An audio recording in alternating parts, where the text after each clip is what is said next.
महाराष्ट्रातल्या बहुतेक सगळ्या विरोधी पक्षांच्या वतीने मी आपणा मुंबईच्या सगळ्या पत्रकारांचे मीडियाचे स्वागत करतो। अपुऱ्या जागेमुळे ही जागा बदलून चव्हाण सेंटरला आणावी लागली आणि त्यामुळे आपलाही थोडासा गोंधळ झाला। पुढच्या वेळी असा गोंधळ होणार नाही याची काळजी घेतली जाईल। आपल्याला जर कोणाला नाही बऱ्याच लोकांना त्रास झाला असेल तर याच्याबद्दल आम्ही दिलगिरी व्यक्त करतो। आम्ही सर्व विरोधी पक्ष महाराष्ट्रातले काल चीफ इलेक्शन कमिशन महाराष्ट्राचे जे आहेत त्यांना भेटायला गेलेलो। त्यांना आम्ही एक निवेदन दिलं आणि निवेदनात त्यांना आम्ही महाराष्ट्रातल्या ज्या मतदार याद्या आहेत त्याच्यातल्या अनंत चुका दाखवल्या। अनंत चुका दाखवल्यानंतर त्या ठिकाणी सीओ यांनी आम्हाला असं आश्वासित केलं की केंद्रीय निवडणूक आयोगाला तुमचं हे सगळं म्हणणं आम्ही पाठवतो। या याद्या दुरुस्त करण्यासाठी आम्ही लवकरात लवकर सुरुवात करू। दुसऱ्या बाजूने महाराष्ट्र निवडणूक आयोग जो आहे, राज्य निवडणूक आयोग, त्यांच्या काही जबाबदाऱ्या आहेत असं त्यांनी सुचवल्यामुळं आज त्यांचे प्रश्न आणि दोघांचे प्रश्न म्हणून आज आम्ही त्यांची भेट घेतली। कालच्या प्रमाणे सर्वच विरोधी पक्ष नेते त्या ठिकाणी गेले। काही महत्वाचे एव्हिडन्सेस आम्ही दाखवले, काही पुरावे त्यांना दाखवले।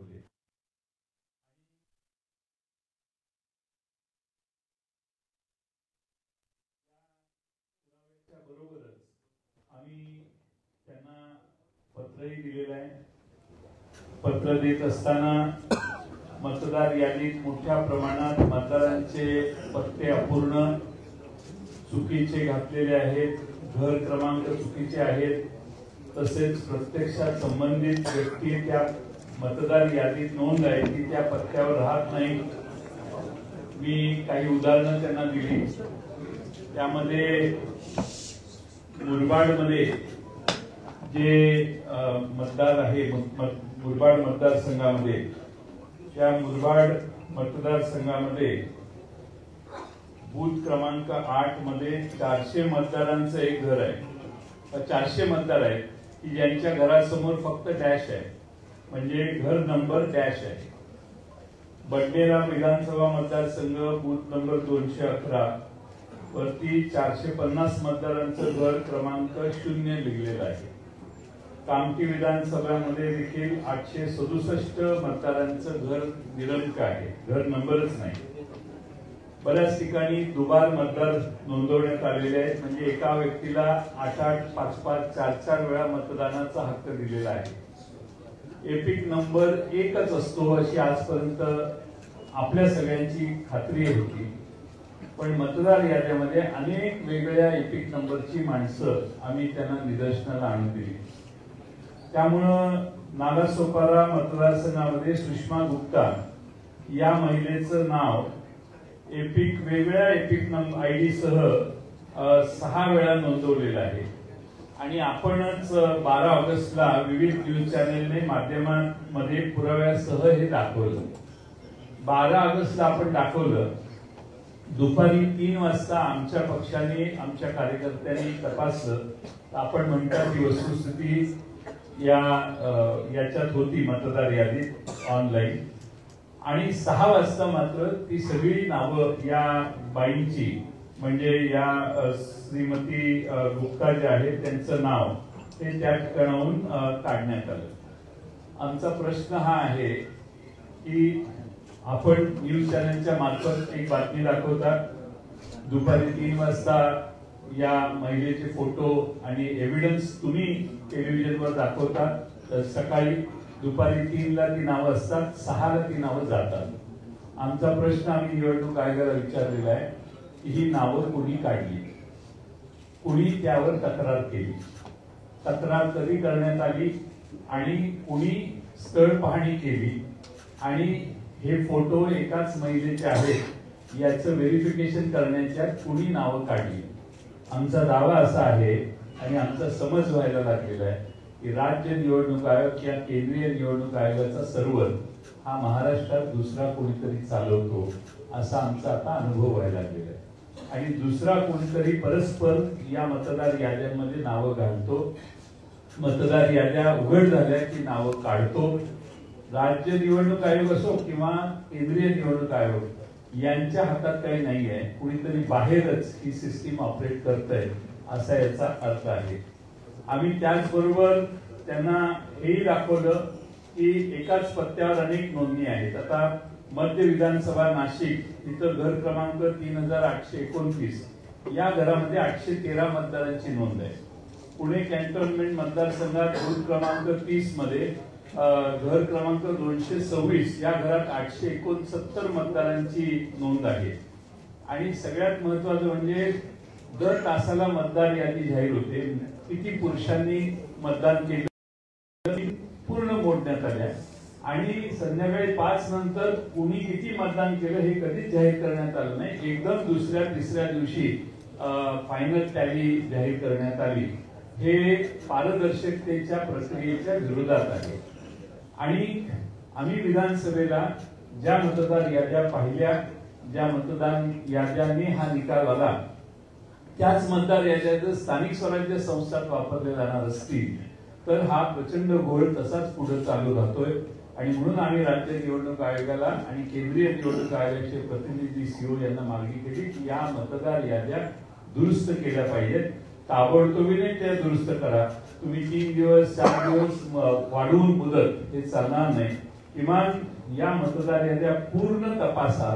जे ज्या घरात राहत नाही त्यांची नावं त्यातून काढून टाका. बोगस मतदान काढून टाका. एक आमदार परवाच जाहीरपणाने सांगितलं त्यांनी की 20,000 मतदार मला बाहेरून आणावे लागले, ते मी आणले आणि मग माझा विजय झाला. हे विरोधी पक्ष सत्ताच असणारे आमदारच जाहीरपणाने सांगतायत. याची नोंद घ्या हे आम्ही त्यांना सांगितलं.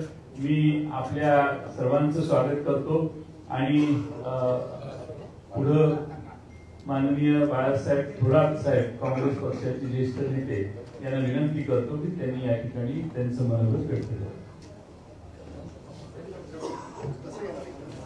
माननीय जयंतरावांनी आपल्याला सविस्तर पद्धतीने काही गोष्टी सांगितलेल्या आहेत.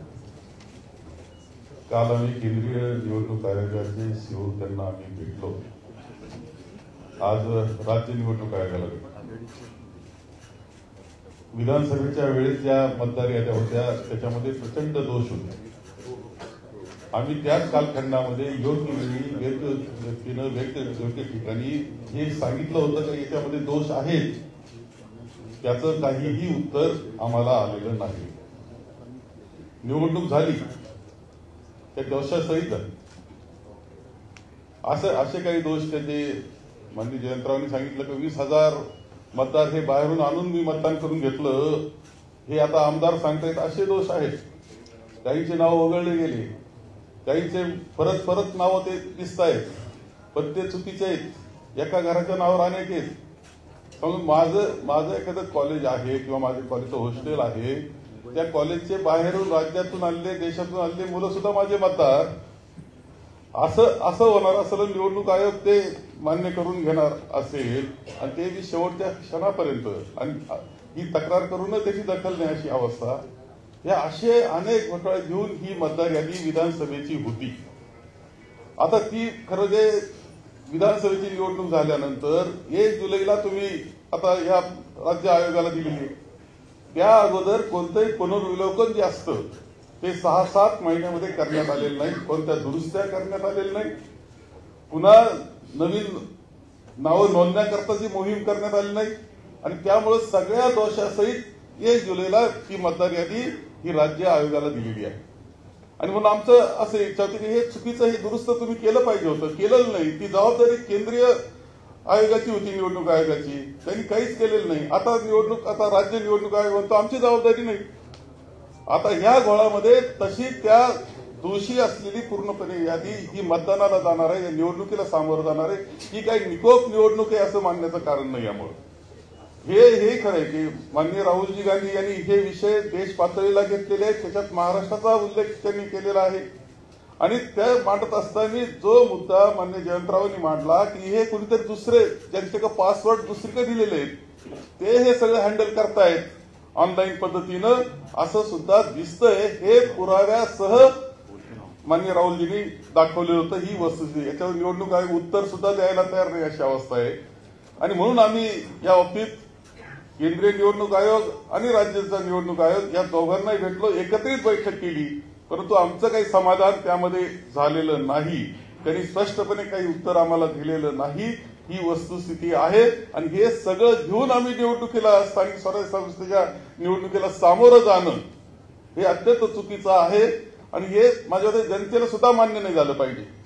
निकोप निवडणूक हा आपला पाया आहे लोकशाहीचा, तोच उद्ध्वस्त करण्यास निघालेला आहे. याच्यामध्ये पूर्णपणे राजकीय हस्तक्षेप असले पाहिजे असं आम्हाला वाटतंय. आणि म्हणून आम्ही ही भेट आम्ही घेतलेली आहे.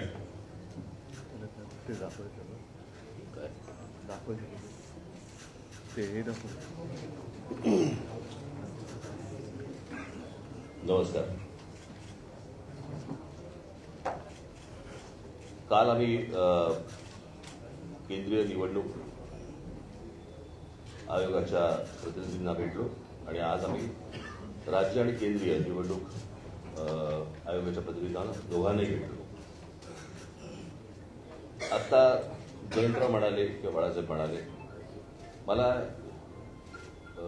अत्यंत महत्वाची एक गोष्ट आपल्यासमोर आणि महाराष्ट्राच्या जनतेसमोर मला ठेवायची आहे की निवडणूक ही गोष्ट म्हटल्यानंतर राजकीय पक्ष आले आणि निवडणुकांना मतदान करणारा महाराष्ट्रातला मतदार आला. निवडणूक आयोग ही फक्त निवडणुका घेतात, कंडक्ट करतात, परंतु राजकीय पक्ष हे निवडणुका लढवतात. आणि राजकीय पक्षांना जर समजा निवडणूक आयोग ज्या याद्या, मतदार याद्या आहेत, ह्या जर समजा दाखवतच नसेल तर मला असं वाटतं की पहिला घोळ इकडे आहे की आम्ही तुम्हाला याद्याच नाही दाखवणार.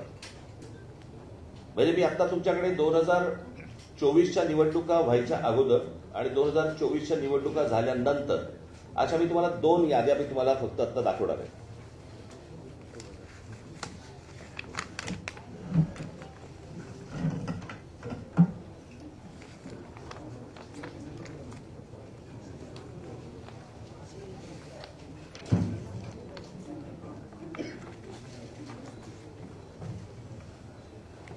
निवडणूक 2024च्या निवडणुका ज्या वेळेला झाल्या त्यावेळेला ज्या निवडणुकांची जी मतदारांची यादी होती ती मी यादीचा काही एक छोटासा तपशील मी फक्त आपल्यासमोर मी वाचून दाखवणार आहे. याच्यावरनं तुम्हाला साधारणपणे मला असं वाटतं पत्रकार बोलले नाहीत मध्ये तर बरं होईल, आपण कॅमेरामन जरा शांत राहिलं तर बरं होईल, कारण आपलं कॅमेऱ्यातलं सगळं टिपतंय, परत आपण पण बोलताय. 2024च्या अगोदरची जी यादी आहे त्याच्यामध्ये फक्त मी काही नावं आपल्याला फक्त आपल्यासमोर मी वाचून दाखवतो, म्हणजे साधारणपणे यादीमध्ये काय प्रकारचा घोळ आहे हा आपल्याला आणि महाराष्ट्राला लक्षात येईल. मतदारसंघ 160 कांदिवली पूर्व, नाव धनश्री कदम, वडिलांचे नाव दीपक कदम, वय वर्ष 23. आता वडिलांचे डिटेल्स. नाव दीपक रघुनाथ कदम, वडिलांचे नाव रघुनाथ कदम, वय 117.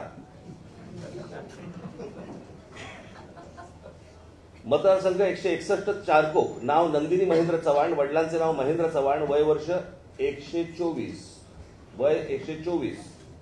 आता वडिलांचे डिटेल्स. नाव महेंद्र कुमार श्रीनाथ चव्हाण, वडिलांचं नाव श्रीनाथ चव्हाण, वय 43. कोणी कोणाला काढले तेच कळत नाही.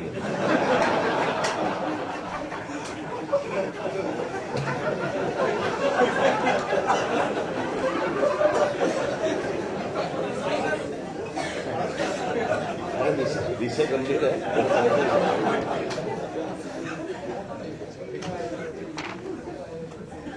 हा 2024च्या निवडणुकीच्या अगोदरचा घोळ. 2024 नंतर त्यांनी त्यांच्या वेबसाईटवरती यादी जाहीर केली ज्याच्यामध्ये फक्त नावं आहेत, फोटो नाही, पत्ता नाही, काही नाही.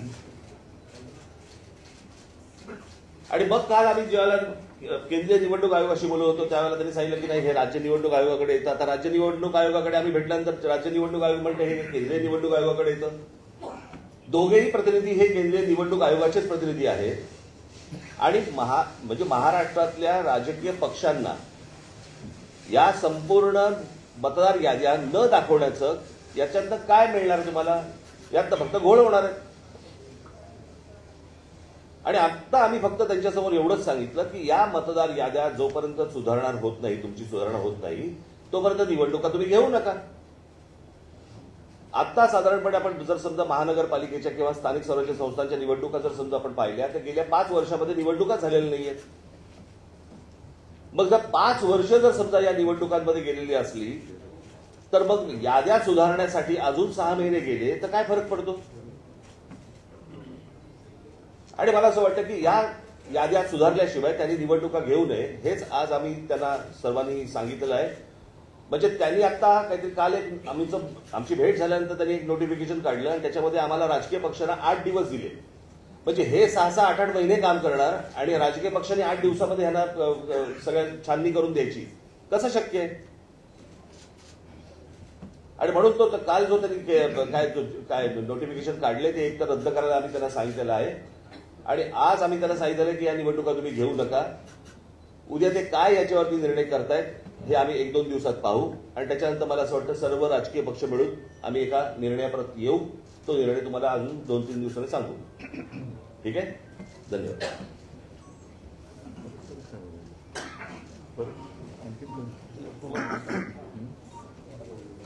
एकूणच सर्व परिस्थिती काय आहे, काय चाललेलं आहे याची कल्पना जयंतराव, बाळासाहेब आणि राज यांनी आपल्यासमोर मांडलेली आहे. एक गोष्ट मी आवर्जून सांगेन, एकूणच लोकशाहीसाठी, तिच्या रक्षणासाठी महाराष्ट्रातले सर्व राजकीय पक्ष एकत्र आलेले. आम्ही सर्व एकत्र येत असताना भारतीय जनता पक्षाला सुद्धा पत्र दिलं होतं, पण आज व्यासपीठावर आणि आमच्या कालच्या आणि आजच्या निवडणूक आयुक्तांच्या भेटीमध्ये भाजपाकडनं कोणी आलेलं नाही. हा विषय जो आहे तो गेल्या विधानसभेपासून सगळ्यांच्या लक्षात यायला लागला आणि एका पत्राचा उल्लेख जयंतरावांकडनं राहिला, तो त्यांनी मला सांगितला. तो म्हणजे विधानसभा निवडणुका ज्या म्हणजे गेल्या वर्षी झाल्या 2024, त्याच्या आधी 19 ऑक्टोबरला 1 महिना आधी महाविकास आघाडीकडनं निवडणूक आयोगाला एक पत्र दिलं होतं आणि त्याच्यामध्ये आमचा विषय हा होता की नाव घेऊन अगदी म्हटलं तरी की काही भारतीय जनता पक्षाचे कार्यकर्ते ह्या मतदार यादीशी खेळतात आणि त्याच्यामध्ये काही लोक म्हणजे त्यांना हवे ते घुसवत आहेत, नको ते काढतायत. हा सगळा खेळ यांचा सुरू आहे. आता जसं या दोघांनी सांगितलं, अगदी हे पुरावे, ही काही यादी आम्ही घरी नाही छापलेल्या. एकेका व्यक्तीचं नाव 4-4 ठिकाणी आहे, एका जागेवरती 200-200 नावं नोंदलेत. हा सगळा लोकशाहीचा खेळ खंडोबा चाललाय. दोन्ही निवडणूक आयुक्तांना आम्ही सांगितले की एक तर इलेक्शन म्हणजे निवडणूक घ्यायची असेल तर ती निष्पक्षपातीपणाने झाली पाहिजे, नाहीतर इलेक्शनपेक्षा सिलेक्शन करून मोकळे व्हा. तेवढंच आता राहिलेलं आहे. दोघांशी बोलताना थोडंसं आमच्या लक्षात आलं, मी त्यांचा अपमान करू इच्छित नाही, पण हे जे समोर आमच्या बसले ते आयुक्त म्हणून काही त्यांच्याकडे अधिकार आहेत का आम्ही कठपुतळी बाहुल्यांशी बोलतोय आणि त्यांचे 2 वरती कुठेतरी आहेत, ते वरनं जशी बोटं हलतील तशी इकडे हालचाली होतात की काय. सगळे मुद्दे सांगून झालेले आहेत. याच्यामध्ये आणखीन एक मुद्दा जो आहे तो 1 जुलैचा कट ऑफ डेट, म्हणजे 1 जुलै नंतर ज्यांना 18 वर्ष झाली असतील त्यांना यावेळेला मतदानाचा अधिकारच मिळणार नाही. ही कुठली लोकशाही आहे? आणि हे सगळं बघितल्यानंतर आम्हाला असं वाटतं की ज्याप्रमाणे सर्वोच्च न्यायालयाने जसं काही पक्षांचे, काही प्राण्यांच्या केसेस या सुमोटो घेतल्या होत्या, तसंच आपल्या देशातल्या मनुष्य प्राण्यांची सुद्धा केस ती स्वतःहून त्यांनी घ्यायला पाहिजे आणि देशातली लोकशाही जगवण्यासाठी हा त्यांचा सुद्धा एक निर्णय त्याच्यामध्ये असायला पाहिजे. आम्ही राजकीय पक्ष म्हणून आमचं कर्तव्य करतोय, वेळोवेळी निवडणूक आयुक्तांकडे जातोय, दरवाजे ठोकतोय, पण दाद काही मिळत नाही. आमच्यावरती लोकशाहीच्या नावाने जर काही हुकुमशाही गाजवणार असतील तर ही हुकुमशाही आम्ही काही त्यांना गाजवू देणार नाही, हे तर नक्की आम्ही केलेलं आहे. थोडक्यात आज आमचं म्हणणं या दोन्ही आयुक्तांकडे, कारण काल दोन्ही आयुक्तांना आमच्या विरोधी पक्षांची किंवा आमच्या राजकीय पक्षांची, विरोधी नाही राजकीय पक्षांचे प्रतिनिधी मंडळ त्यांना भेटलं, शिष्टमंडळ भेटलं. त्याच्यात आम्ही केंद्राचे जे निवडणूक आयुक्त इकडे आहेत प्रतिनिधी त्यांना भेटलो. त्यांनी सांगितले की स्थानिक स्वराज्य संस्था आणि हा सगळा विषय हा राज्य निवडणूक आयुक्ताकडे येतोय. त्यांच्याकडे भेटलं आमचं दुसरं, त्यांनी सांगितलं मतदार यादीचा अधिकार हा केंद्राच्याकडे येतोय. मग नेमका याचा भाग कोण आहे, जबाबदारी कोणाची आहे, का निवडणुका आपल्या घ्यायच्या म्हणून घ्यायच्या आहेत. आणि आम्ही त्यांच्याशी बोलत असताना मुहूर्त काय लागला त्यांनी कळत नाही, पण कालच्या काल निवडणुकांचा कार्यक्रम जाहीर केला. आम्ही त्यांना स्पष्ट शब्दात सांगितलेलं आहे की जोपर्यंत हा संपूर्ण निवडणूक मतदार यादीतला घोळ तुम्ही त्याच्यावरती काही स्पष्टीकरण किंवा तो सुधारत नाही तोपर्यंत या निवडणुका होता कामा नयेत. सुप्रीम कोर्टाचा त्यांनी आदेश आम्हाला दाखवण्याचा प्रयत्न केला, पण सुप्रीम कोर्ट असं कधी कुठेही सांगत नाही की तुमच्यात काही दोष असले तरी चालतील, पण या तारखेच्या आधी निवडणुका घेतल्याच पाहिजे. हा सर्वोच्च न्यायालयाचा काही तसा निर्णय नाही. त्यांनी सांगितले की या निवडणुका सदोष असता कामा नयेत आणि निष्पक्षपातीपणाने ते झाल्या पाहिजे. आता या सगळ्या गोष्टी झाल्यानंतर दोन्ही आयुक्त समोर बाजूबाजूला होते. आम्हाला त्यांनी सांगितलं की आम्ही याचा सकारात्मक विचार करतो आहोत. म्हटलं विचार करून चालणार नाही, या गोष्टी होता कामा नयेत. या गोष्टी होता कामा नयेत, कारण आपल्याला जो काही धक्का बसला होता विधानसभा निवडणुकीच्या निकालानंतर, त्या सगळ्या सत्ताधारी जे आता आहेत त्यांच्या सत्ता प्राप्तीच्या चोरवाटा आम्ही आता अडवलेल्या आहेत. या चोरवाट आहे, मतचोरी ही चोरवाट आहे, पक्षचोरी ही चोरवाट आहे. त्याच्यानंतर आणखीन एक मुद्दा आम्ही सांगितला, पण तो त्याचा पुढचा टप्पा आहे. पहिली मतदारांची यादी ही निर्दोष असायला पाहिजे, व्यवस्थित असायला पाहिजे. म्हणजे 117 वर्ष आणखीन 124 वर्ष असे जर का लंबी उमरवाले मतदार असतील तर मला वाटतं जगातलं सगळ्यात चांगलं वातावरण हवामान हे आपल्या देशात आहे. कारण इकडे लंबी आयु दीर्घायुष्य भव म्हणतात ना, तसं झालेलं आहे. थोडक्यात एक तर निवडणूक आयोगाने एक स्वीकारलं पाहिजे की त्यांचा पुनर्जन्मावरती तरी विश्वास असला पाहिजे, आणि नाही तर जे मतदार हयात आहेत आणि त्यांचा मतदाराचा अधिकार हा हिरावून घेतलाय, डिलीट केलेला आहे, मग त्यांच्यावरती सदोष मतवधाचा गुन्हा दाखल करावा का. आणि पुढचा विषय जो आम्ही सांगितलाय तो याचा पुढचा येईल, तो म्हणजे आता पहिला ईव्हीएम वरती आमचा आक्षेप आहेच. ईव्हीएमचा आक्षेप कमी पडतोय की काय, म्हणून आता मुंबई महापालिकांच्या निवडणुका सुद्धा ईव्हीएम वरती तर घेतल्या जातच आहे, पण व्हीव्हीपॅट पण त्याच्यात ठेवणार नाही. हाही मुद्दा एक महत्वाचा आहे. म्हणजे तुम्ही काही पुरावेच ठेवायचे नाही. जर का तिथलं व्हिडिओ रेकॉर्डिंग मागितलं तर व्हिडिओ रेकॉर्डिंग द्यायचं नाही. मतदार यादीमध्ये सगळा गोंधळ करून ठेवायचा. मतदार याद्या मागितल्या तर ते देत नाही. आणि म्हणून म्हटलं की ही काही लोकशाही तुम्ही हुकुमशाहीच्या पद्धतीने चालवत असेल तर ती आम्ही कदापि मान्य करणार नाही. शिष्टमंडळाने जे मुद्दे उपस्थित केलेले आहेत त्यामध्ये जर येत्या काळामध्ये निवडणूक आयोगाकडून सुधारणा नाही झाली तर तुमचं पुढचं पाऊल काय असणार? पुढचं पाऊल पहिलं आजचं पाऊल लोकांसमोर जाऊ द्या. त्याच्यानंतर घाईघाई करण्याची आवश्यकता नाहीये. 2 दिवसात ते सांगतो म्हणाले. सकारात्मक विचार त्यांचा, त्याला ते सकारात्मक कशाला म्हणतात ते त्यांच्या उत्तरात कळेल.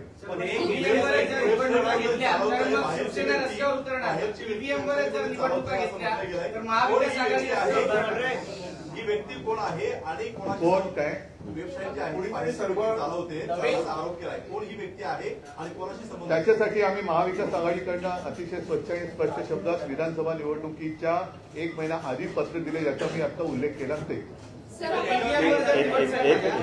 आता तुम्ही आधी तुमच्या पहिल्या प्रश्नाचं उत्तर देतो जे जयंतरावांनी त्यांच्याकडे मांडलं ते. पहिली गोष्ट म्हणजे ज्या वेळेला तुमच्याच चॅनलवरती, तुमच्या चॅनलवरती ज्या वेळेला एक बातमी येते अशा प्रकारच्या खोट्या यादीची, आणि त्याच्यानंतर ती 6 वाजता गायब होते. ती 6 वाजता गायब होते का, त्याच्यावरती त्यांनी विचारलं की तुमच्याकडे कोणी तक्रार दिली का, काही दिली का. त्या संपूर्ण बातमीबद्दल किंवा त्या यादीबद्दल निवडणूक आयोगाला काहीच माहित नाही. केंद्रीय निवडणूक आयोग आणि राज्य निवडणूक आयोग ते म्हणाले की आम्हाला ह्यातलं काहीच माहित नाही, माहिती घेऊन सांगतो. ते म्हणाले आम्ही माहिती घेऊन सांगतो. आता प्रश्न असा आहे की त्यांच्या वेबसाईटवरनं गायब झाले, ज्या तुमच्या चॅनलवरती दाखवले गेले आहेत. मग जर समजा त्या चॅनलवरती दाखवल्यानंतर जर त्या याद्या गायब होत असतील आणि निवडणूक आयोगाला जर समजा ती गोष्ट माहिती नसेल तर मग हे कोण करतंय, हे कोण काढतंय आणि कोण घालतंय, हा तो प्रश्न आहे.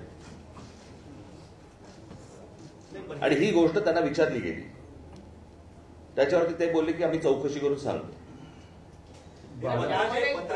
महाविकास आघाडीने विधानसभा निवडणुकीच्या 1 महिना आधी त्या पत्राला कुठलाही प्रतिसाद आयोगाकडनं मिळाला नाही असं तुमचं म्हणणं आहे.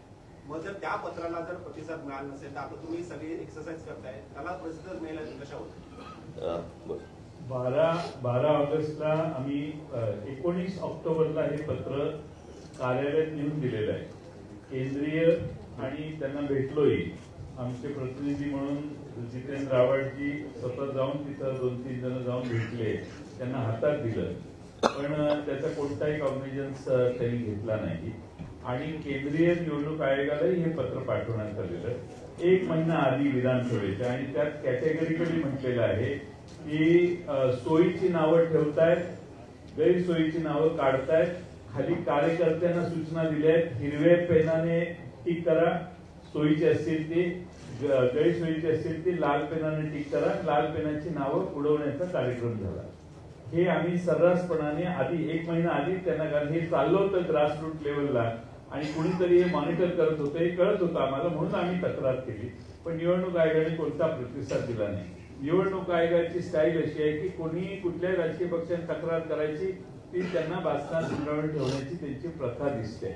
आता हे महाराष्ट्रात चालू देणं शक्य होणार नाही, कारण प्रत्येक वेळेला अशा कृतीने सगळ्या कृत्या अशा करायच्या आणि निवडणुका वेगळ्या दिशेने न्यायच्या, असा महाराष्ट्रातल्या जनतेला वाटतंय. आणि म्हणून त्याच्यासाठी आम्ही एकत्रितपणानं आपल्याला निवडणूक आयोगाला सगळी माहिती दिलेली आहे. माझ्याकडे हे सगळे पुरावे आहेत, घर डॅश आहे, 0 नंबर आहे. एक मिनिट, ती फक्त यादी एकदा वाचून नका, एकेका घरात किती. आता बघाची तुम्ही दाखवलीत ना, हे जरा आपण ऐका. आता ही सुषमा गुप्ता, नालासोपारा मतदारसंघ, या बाईचं नाव दुपारी 3ला होतं, 6ला गेलं, कुणी काढलं हा प्रश्न आम्ही विचारला. 12 ऑगस्टला झालेली ती घटना आहे, पण अद्यापर्यंत त्यांना माहित नाही की हे त्यांनी साधी चौकशी केली नाही निवडणूक आयोगाने की हे का झालं, कसं काढलं, कुणी काढलं. हे मुरबाड मतदारसंघात मतदार घराच्या पुढं नुसता डॅश लिहिलाय, घर क्रमांक नाही, नुसता डॅश असणारी 400 मतं आहे. दुसरं पुढं त्यांनी त्याच पद्धतीने पुणे कॅन्टोन्मेंट मध्ये एका याच्यात 869 घर आहे, 869 मतदार आहेत एकाच ठिकाणी, याची तक्रार केली आम्ही. मध्य नाशिक मध्ये 813 मतं आहेत, हे सगळे पुरावे आहेत ना याला जोडलेले, असं मोकळं बोलत नाही, विथ एव्हिडन्स आहे. 813 3829 नाशिक मध्य मतदारसंघातलं घर आहे, त्या घराचा नंबर आहे 3829 आणि 813 वोटर्स हे एका घरात दाखवण्यात आलेले आहेत. बडनेराला 0 क्रमांक, घर क्रमांक 0 असे 0 मतदार असणारे, मगाशी मी आकडा सांगितला तेवढे हे आहेत, एव्हिडन्सेस आहेत आमच्याकडं, असं नाही की हवेत बोलतोय. त्यामुळे काही मी ऐकलं. आता याच्यात विशेषतः अशोक पवार यांचा जो मतदारसंघ आहे शिरूरचा, त्यांना केसनन गावात त्यांनी काही ऑब्जेक्शन घेतले. ऑब्जेक्शन घेतल्यानंतर घर क्रमांक 1च असणारे 188, एकाच घरात 188 मतदार आहेत आणि ते घरच नाही आहे त्या गावात. आणि तसं लिहून त्यांनी लेखी तक्रार केल्यावर तिथल्या निवडणूक प्रतिनिधींनी सांगितलं की त्या मतदारांची प्रायव्हसी डिस्टर्ब होते आणि म्हणून आम्ही तुम्हाला ही माहिती देऊ शकत नाही. त्याच्यामध्ये शेवटी कायदा जो आहे तो कायदा काय सांगतो, कायदा त्यांनी असं लिहिलेलं आहे की मतदार यादीत समाविष्ट करण्यात आलेल्या मतदारांची माहिती गोपनीय स्वरूपाची आहे, त्यामुळे सदर मतदारांची माहिती ही व्यक्तिगत माहिती आहे. सदर कागदपत्रांची माहिती इतरत्र प्रसिद्ध होऊ नये या कारणाने संबंधित मतदारांची परवानगी शिवाय आपणास उपरोक्त माहिती पुरवता येत नाही. आता कायदा आहे, कायद्यामध्ये काय म्हटलंय, आम्ही तो कायदाही दाखवला निवडणूक आयोगाला. साधारणपणे 32 नंबरचा कायदा आहे की कुणी कुठलाही हे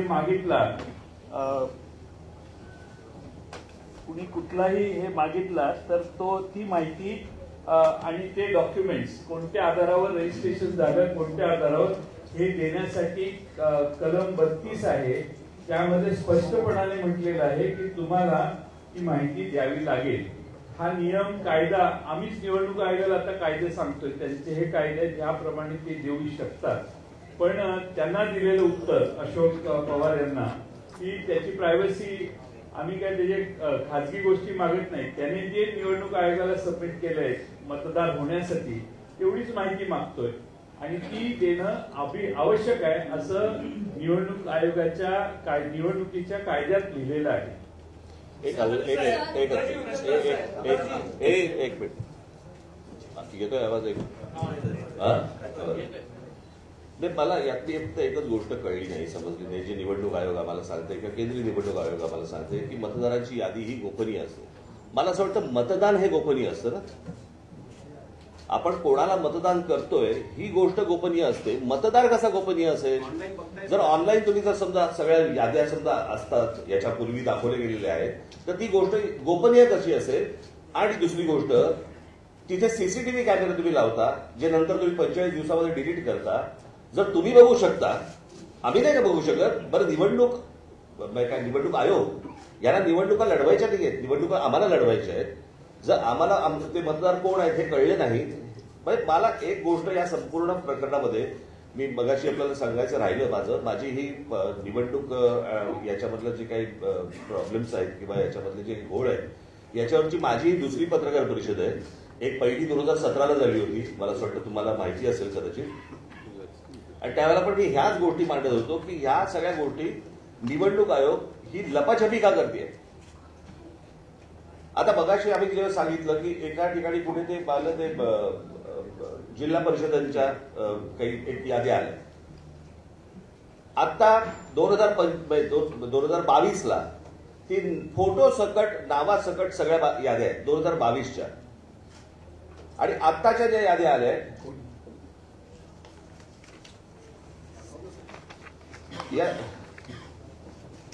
या 2022च्या याद्या आहेत, ज्याच्यामध्ये फोटो आहे, नाव आहे, सगळं आहे.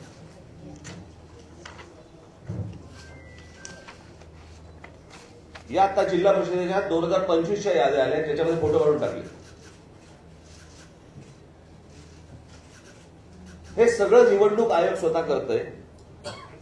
हे का करतोय? जर समजा पारदर्शकता समजा ते आणतायत असं म्हणतायत किंवा आहे असं म्हणतायत जर निवडणुकांच्या प्रोसेसमध्ये, तर मग ह्या सगळ्या गोष्टी हे का करतायत आणि कशासाठी हा घोळ घालतायत? काय बोल ना. देवांग दवे या व्यक्तीचा एक उल्लेख या वरच्या चर्चेमध्ये करण्यात आला. हा जो सगळा घोळ आहे याच्यावरचा जो अभ्यास आहे त्याच्या मागे ह्या देवांग दवेचा काही हात आहे का?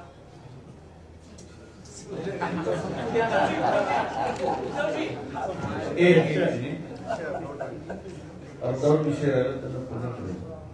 देवांग दवे हे निवडणूक आयोगाचे हे एका राष्ट्रीय पक्षाचे पदाधिकारी आहेत आणि हे पुढे लपून राहिलेले नाही. त्यांच्याकडे जो कंत्राट दिला आहे डिलीट करायचं पण आहे ना एडिशनचं पण आहे. एडिशन दोन्ही काम तो करतो आहे वेबसाईटवर अधिकृत जाऊन. तर अधिकृत कंत्राट दिल्यामुळे वेबसाईट हाताळण्याचं काम शक्य आहे आणि तिथूनच कदाचित घोळ असावा असा आमचा गोड समज आहे.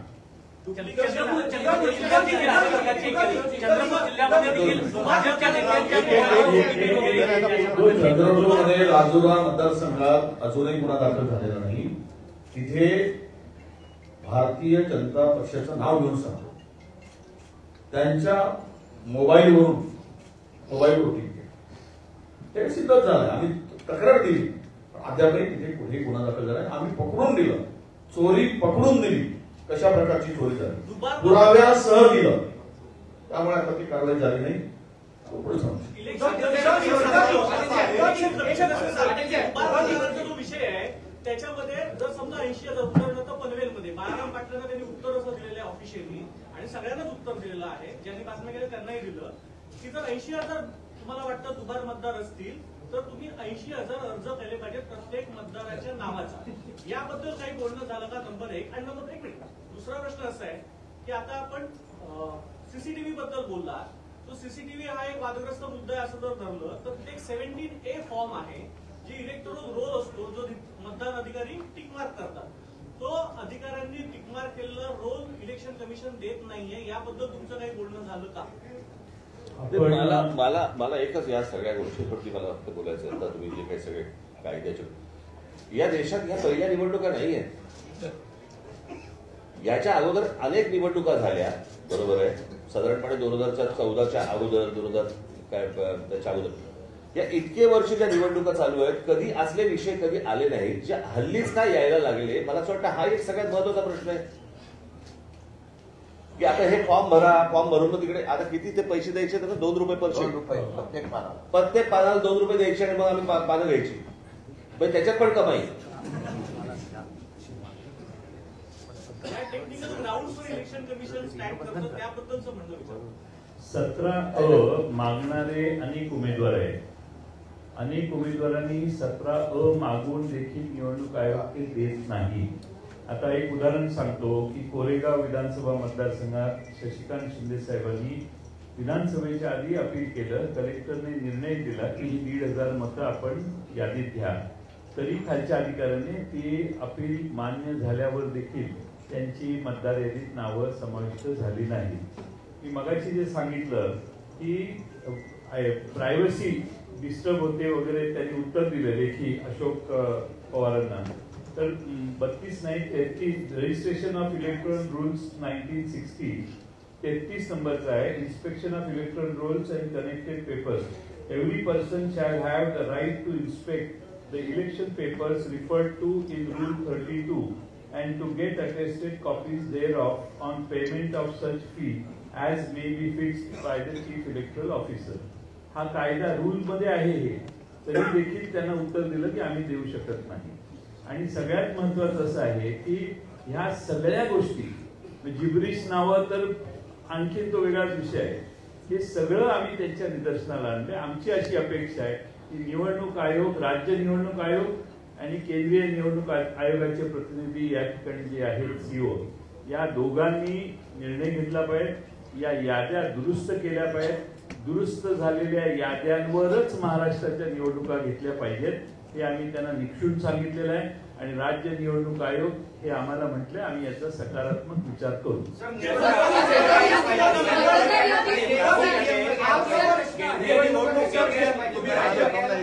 तुम्ही राज्य निवडणूक आयोगाला घेतल्या तर मग भूमिका काय असणार? बघून आधी पहिल्या याद्यात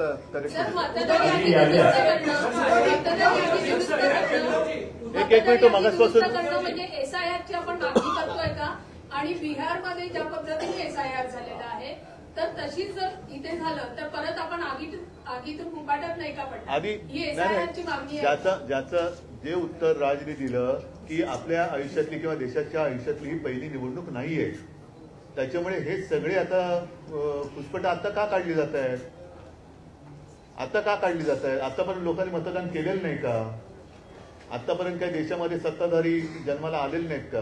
तर आता हा जो काही खेळ चाललेला आहे हा सरळ सगळा खोटा कारभार चाललेला आहे. आणि म्हणून मला असं वाटतं आम्ही त्यांना जे काय सांगितले की जोपर्यंत ह्या याद्यांमध्ये सुधारणा होत नाही तोपर्यंत निवडणुका घेऊ नये.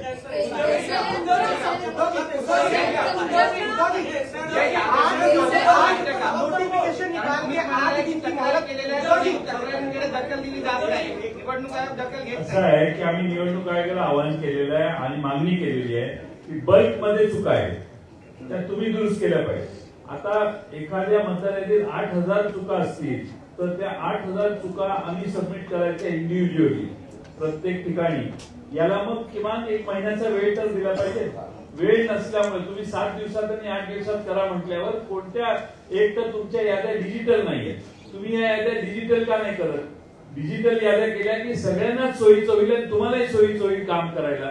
या याद्या डिजिटल न करण्यामागे एक षडयंत्र असं आहे की की ह्या याद्या प्रिंट करणं, टाईप करणं, त्या पुन्हा त्याची कॉपी काढणं, त्याचं मग कंपॅरिझन करणं, मग त्याच्यात दुबार मतं काढणं, या चुका काढणं हे शक्य नव्हतं. आम्ही मॅन्युअली हे सगळं काम केलेलं आहे. महाराष्ट्रातल्या 288 मतदारसंघात गेल्या 2-2.5-3 महिने काम करून आम्ही बऱ्याच गोष्टी काढलेल्या आहेत.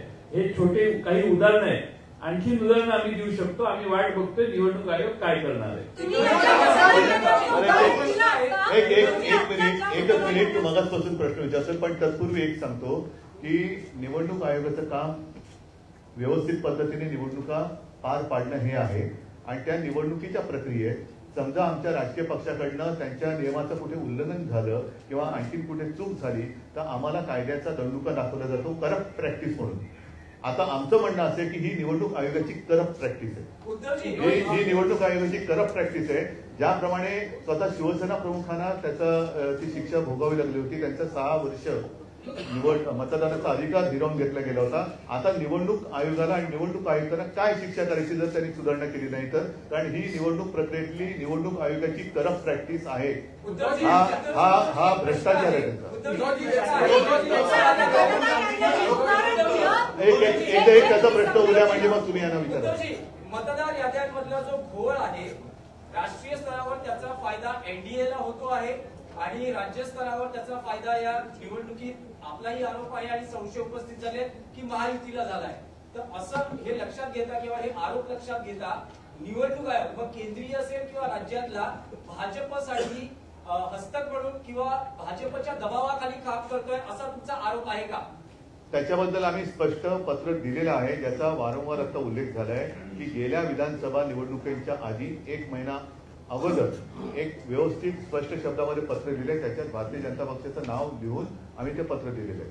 आणि नसेल तर भारतीय जनता पक्षाने आज आमच्या शिष्टमंडळात यायला पाहिजे. आज किंवा काल येऊ शकले नसतील तर त्यांनी सांगावं उद्या येतो. आम्ही सगळे मिळून जायला तयार आहोत. आता हा प्रश्न जो आहे हा चेंडू भाजपच्या कोर्टात आहे. त्यांचा जर का त्यांची जर काही ढवळाढवळ नसेल तर त्यांनी आमच्या शिष्टमंडळात सामील व्हावं आणि आम्ही जी मागणी करतो ती त्यांनी करावी.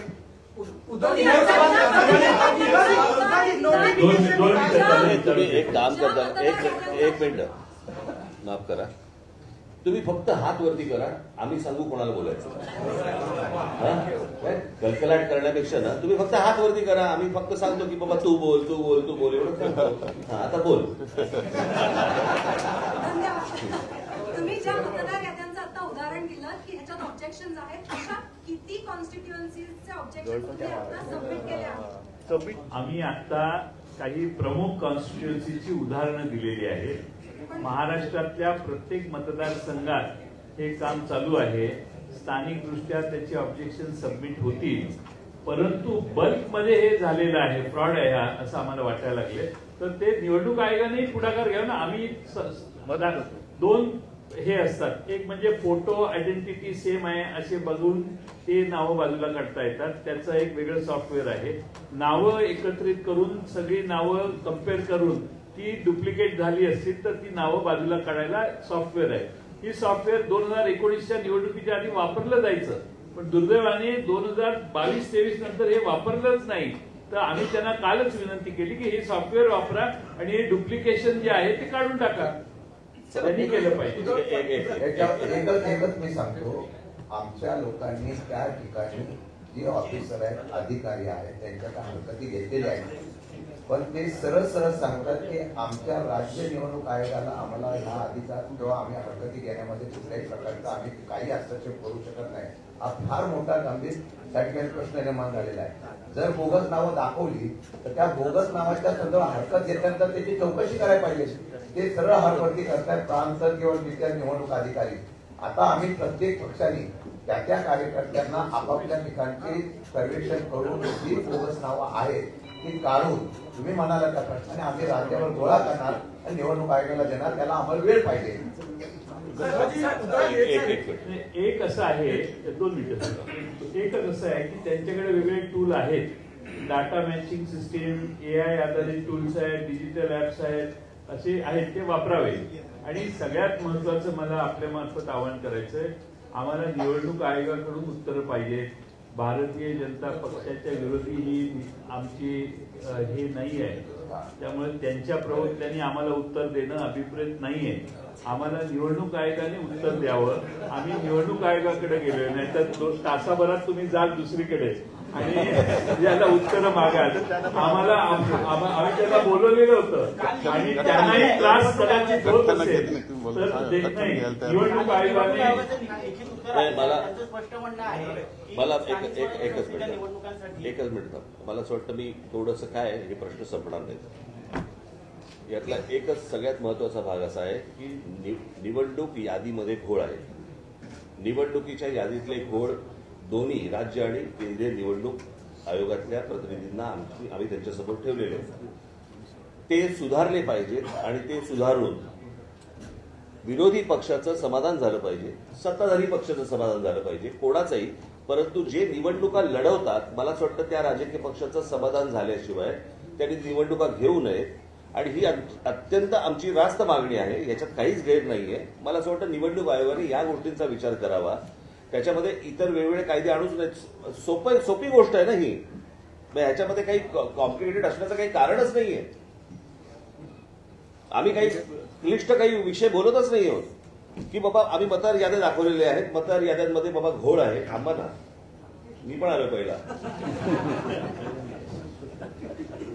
मतदार याद्यांमध्ये घोळ आहेत आणि मतदार याद्यांमधले घोळ त्यांच्यासमोर ठेवल्यानंतर मला असं वाटतं की ते आणि राजकीय पक्ष यांनी मिळून या याद्या सुधारल्या पाहिजेत आणि याद्या सुधारूनच निवडणुकांना सामोरं गेलं पाहिजे. कारण जी लोक मतदान करतायत, म्हणजे जर समजा तुम्ही एक गोष्ट बघितली असेल, यातला एकच फक्त महत्वाचा भाग सांगतो की गेल्या 2024ची जी विधानसभा इलेक्शन झाली, या विधानसभा निवडणुकीनंतर 232 जागा या ह्यांच्या युतीच्या महायुतीच्या निवडून आल्या. 232. पण या 232 जागा निवडून आल्यानंतर देखील मला असं वाटतं तुम्ही सगळेजण त्याला विटनेस आहात, संपूर्ण महाराष्ट्रात सन्नाटा होता. ज्या प्रकारचा जल्लोष महाराष्ट्रामध्ये व्हायला पाहिजे होता त्या प्रकारचा जल्लोष महाराष्ट्रामध्ये नव्हता. हे कसलं द्योतक आहे. सर्वांना धक्का बसला पाहिजे. निवडून आलेल्यांना पण धक्का बसावा, पडलेल्यांना बसतोच, पण निवडून आलेल्यांना पण धक्का बसावा ही कोणती निवडणूक आहे. तर मला असं वाटतं की हा अतिशय सोपा विषय आहे. या सोप्या विषयामध्ये याद्या नीट कराव्यात आणि निवडणुकीला सामोरं जावं, एवढंच फक्त आमचं म्हणणं आहे. कारण हे काही प्रश्न थांबणार नाही.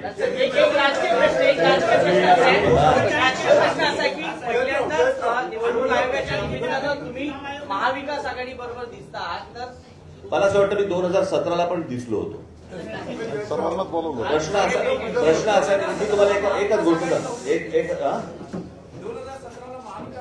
ते असेल किंवा नसेल तो विषय नाहीये. प्रश्न असा आहे की या सगळ्या याच्यामध्ये एक गोष्ट लक्षात घ्या. आता निवडणूक होणार कशी होणार हे महत्वाचं आहे. कोणाबरोबर होणार हा आत्ताचा विषयच नाही. आणि ही तुमच्या जर लक्षात असेल कदाचित त्यावेळेस पत्रकार परिषदेत जर समजा तुम्ही असाल तर 2017ला पण मी हेच बोलत होतो. तेव्हा पण होती तेव्हा पण होती खरं तर याच्यामध्ये त्यावेळेला अजित पवार पण होते. त्यावेळेला यायला पाहिजे होतं आज. आणि त्यावेळेला ते तावाने बोलत पण होते,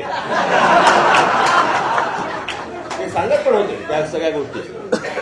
असो, धन्यवाद.